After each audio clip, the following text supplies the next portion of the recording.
ENF. Monsieur Martin, c'est à vous. Merci, Madame le Président. J'ai écouté Madame le rapporteur. Je trouve qu'elle a beaucoup de courage de s'attaquer à ce sujet récurrent des lignes directrices pour les politiques de l'emploi des États membres.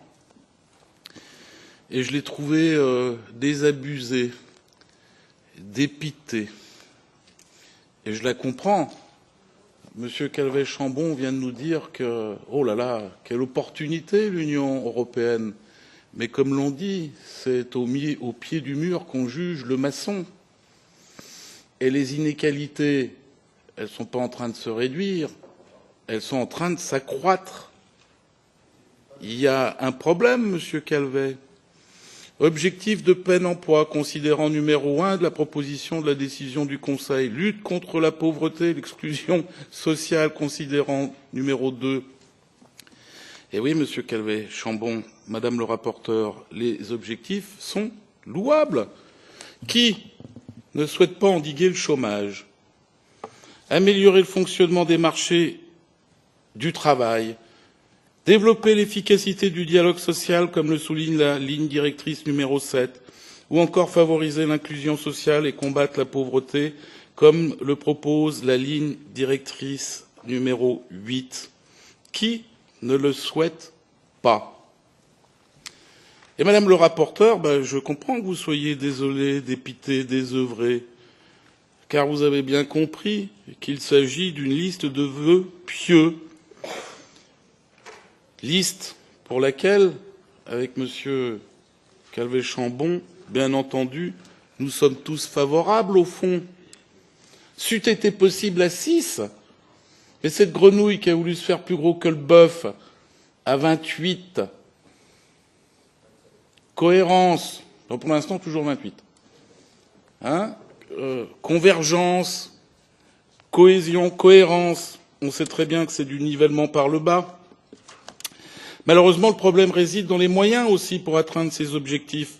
Développement du marché unique, toujours plus de mobilité, aucun patriotisme économique, réforme structurelle mise en avant par exemple par la ligne directrice numéro 6, réforme structurelle, mesures d'austérité, je vous le rappelle, ou encore subventions versées, excusez, je sais que ça vous gêne, ou encore subventions versées aux réfugiés, comme l'explique le point 3.1.2 des stratégies adoptées dans le projet de rapport de la Commission et du Conseil, accompagnant la communication de la Commission sur l'examen annuel de la croissance 2018.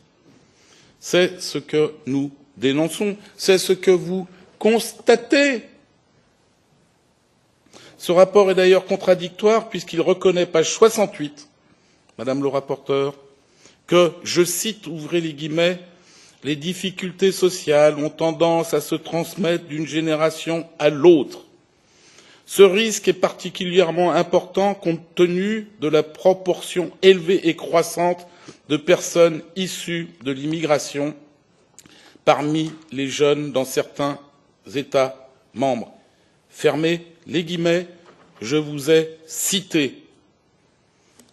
Pour conclure, nous souhaitons effectivement des lignes directrices, mais des lignes directrices atteignables, chiffrées, réalistes, et une remise en question des outils qui, pour l'instant, Monsieur Calvet-Chambon, malgré tout le respect que je vous dois, ont démontré l'échec des politiques européennes en matière d'emploi, année après année, décennie après décennie. Madame le rapporteur, je ne vous plains pas, mais je comprends vos désillusions. Merci.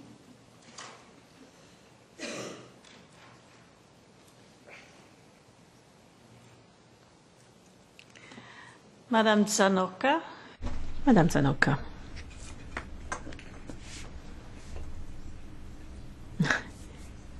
Bien sûr, après un discours aussi impressionnant que celui de Monsieur Martin, que puis-je encore dire?